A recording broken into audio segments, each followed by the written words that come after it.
또한 너희가 이 시기를 알거니와 자다가 깰 때가 벌써 되었으니 이는 이제 우리의 구원이 처음 믿을 때보다 가까웠습니다. 아멘. 로마서 13장 11절 말씀. 성도님들, 오늘 본문에서 사도 바울은 그리스도인들이 살아가는 동안 이 세상에서 또 이 시대에 대해서 가져야 할 분별력에 대한 이야기를 하고 있습니다.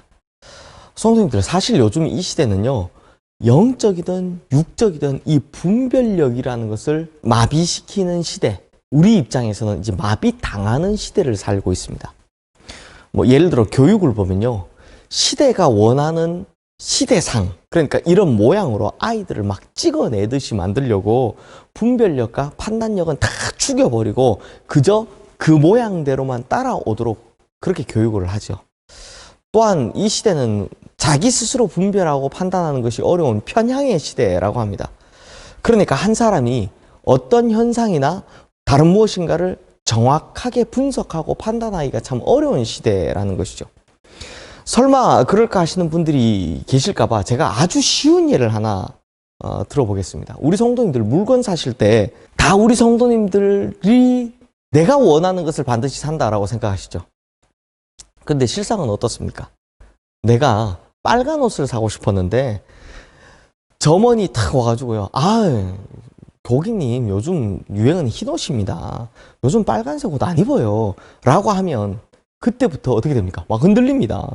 그러다 보니 왠지 흰색 사야 할 것 같고, 그렇지 않으면 빨간색 사면 막 유행이 뒤처지는 것 같고, 그래서 그때부터 보면 빨간색이 이뻐 보이는 게 아니라 흰색이 이뻐 보이죠.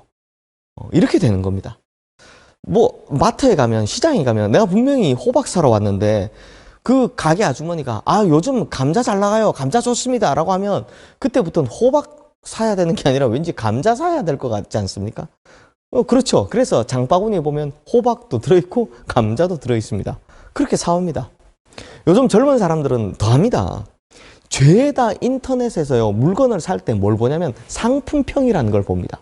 다른 사람들이 어떻게 평가했느냐를 보는 겁니다. 그러니 내가 평가하고 내가 판단할 여유가 잘 없다라는 겁니다.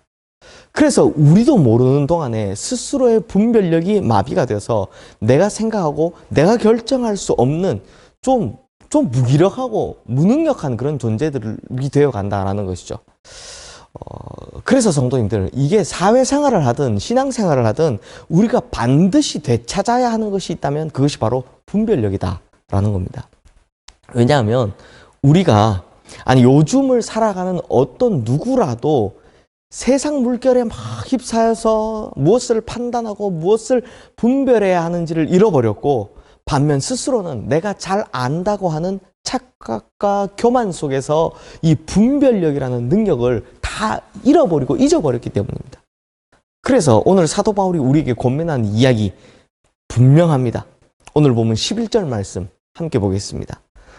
또한 너희가 이 시기를 알거니와 자다가 깰 때가 벌써 되었으니 이는 이제 우리의 구원이 처음 믿을 때보다 가까웠습니다. 여기서 시기라는 말이 나오는데요, 이 말은 단순히 흘러가는 물리적인 시간을 뜻하는 말이 아닙니다. 헬라 사람들, 즉 이제 고대 그리스 사람들은 시간을 두 가지로 나눠서 생각을 했습니다. 먼저는 하루 24시간, 그러니까 그냥 흘러가는 시간, 이 시간을 크로노스라고 불렀습니다. 반면에 굉장히 의미 있는 사건이 이루어지는 시간을 카이로스라고 불렀습니다. 그래서 사실 이 카이로스는 우리식 표현으로 하면 때, 타이밍, 이런 말이 좀 더 잘 어울리죠. 그러므로 오늘 본문의 시기라는 말은 카이로스이고, 그래서 사도 바울은 지금이 바로 의미 있는 결단을 해야 될 시간이다 라고 이야기를 하는 겁니다. 그러니까 사도 바울은 우리가 크로노스라는 시간에 막 그렇게 휘말려 떠내려가지 말고 그 시간 안에서 새로운 결단을 통해 카이로스의 시간을 가질 것을 권면하고 있는 겁니다. 그러면 사도 바울이 우리에게 어떤 카이로스의 시간을 가지라라고 합니까? 바로 깰 때라고 합니다. 자다가 깰 때가 벌써 되었다라는 것입니다. 그것도 단순히 깨어 일어날 때가 아니라 벌써 그렇게 되었다라는 것입니다. 그러므로 서둘러 깨어 일어나야 합니다. 서둘러 영적 분별력을 회복해야 하고 서둘러 영적 각성을 해야 한다는 것입니다. 이 말은 참으로 우리의 신앙과 그리스도를 기다리는 자세가 이대로 좋은지 아니면 어떤 새로운 결단이 필요한지 우리가 깊이 생각해 볼 때가 되었다라는 말입니다. 이 세상의 물결과 또 세월에 휘말려서 그저 시간 가는 대로 함께 떠내려갈 것인지 아니면 깨어 일어나 정신을 차리고 우리의 믿음을 새롭게 해서 예수 그리스도 오심을 맞을 준비를 해야 할 것인지 이 결단이, 이 분별이 필요하다라는 것입니다. 그러면 그냥 크로노스의 시간, 이 흘러가는 대로 사는 것이 편한데 왜 굳이 우리가 이런 카이로스의 시간을 가져야 합니까? 그렇게 해야 될 이유는 오늘 본문의 사도 바울의 표현을 빌리자면 우리의 구원이 처음 믿을 때보다 가까워졌기 때문입니다. 여기서 구원은 바로 예수 그리스도의 다시 오심, 재림을 의미합니다. 그러니까 예수 그리스도의 재림과 더불어 이루어지는 영광스러운 하나님 나라의 입성을 이야기하는 것이죠. 그런데 성도님들, 사실 오늘 본문의 말씀은요, 사도 바울이 이 편지를 썼던 로마 교회 당시 사람들보다 우리에게 훨씬 더 절박한 말씀입니다. 왜냐하면 성도님들 한번 시간을 선으로 생각해 보십시오. 이 선의 끝이 예수님의 재림과 종말이라고 한다면 이 시간의 선의 끝이요. 2000년 전 사도 바울 당시의 사람들이 이 종말과 가깝습니까? 아니면 그보다 2000년 후인 우리가 종말에 가깝습니까?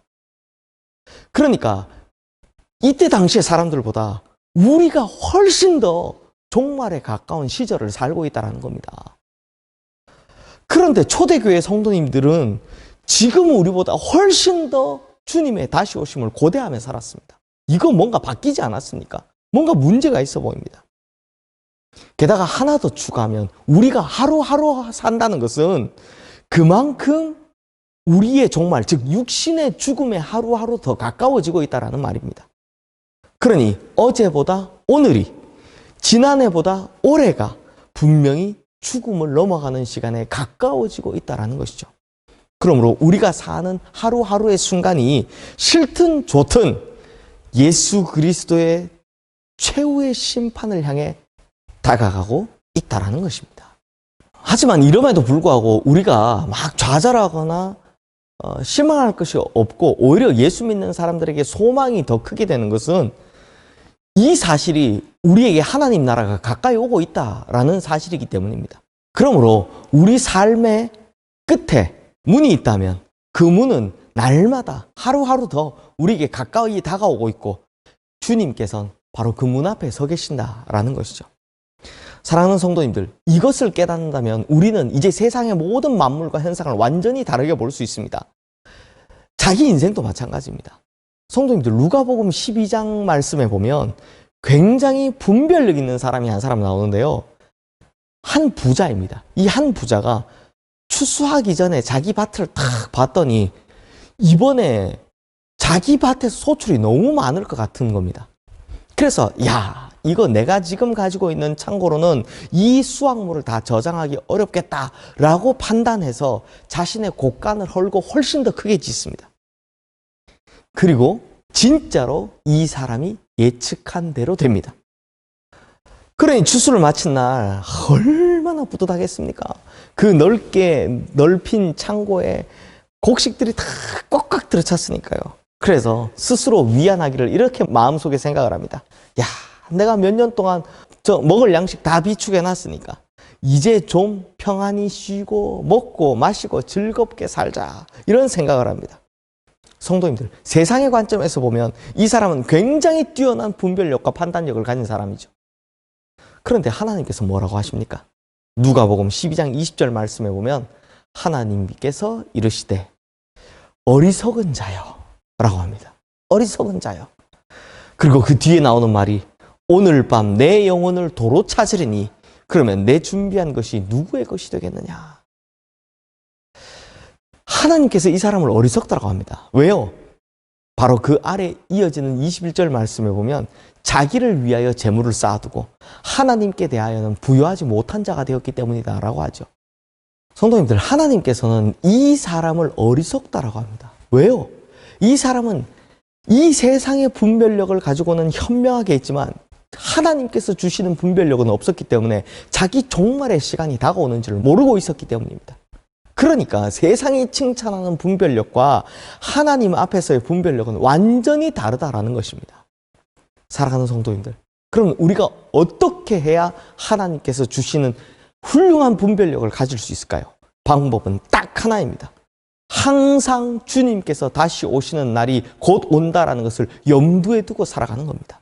또한 내게 언제든지 나의 마지막 날이 올 수 있다라는 것을 항상 묵상하며 살아가는 것입니다. 이에 대한 자세한 내용은 내일 좀 더 알아보도록 하고요. 우리 성도님들께서는 주님 오시는 날이 분명히 초대교회 성도님들 때보다, 그리고 이 성경이 기록된 때보다 우리가 훨씬 더 가까이 살고 있다는 것을 반드시 기억하시고 명심하시며, 또한 내가 언제든지 주님 앞에 서는 날이 올 수 있다는 것 또한 명심하셔서 이 세상을 가장 지혜롭게 살아가는 분별력을 가지신 우리 성도님들 되시기를 주님의 이름으로 축원합니다. 기도하겠습니다. 하나님 아버지, 이 세상은 우리의 분별력을 사라지게 만드는 세상입니다. 다 비슷하게 생각하게 하고 다 획일적으로 바라보게 합니다. 그러나 이 가운데서 우리가 정말 특별한 하나님의 사람이 되려면 하나님께서 주신 분별력을 가져야 할 줄로 믿습니다. 그리고 이 분별력은 주님께서 다시 오시는 날이 곧 다가온다라는 그 생각, 나의 종말의 날이 언제든지 올 수 있다라는 그 죽음에 대한 묵상으로부터 출발한다는 것, 주님, 우리가 이것을 잘 묵상해서 오히려 깰 때가 되게 하여 주시옵소서. 그리고 새로운 소망을 품게 하여 주시옵소서. 그리하여 세상이 칭찬하는 분별력이 아닌 하나님께 칭찬받는 분별력 가진 우리 모든 성도님들 되게 하여 주시옵소서. 예수 그리스도 이름으로 기도드리옵나이다. 아멘.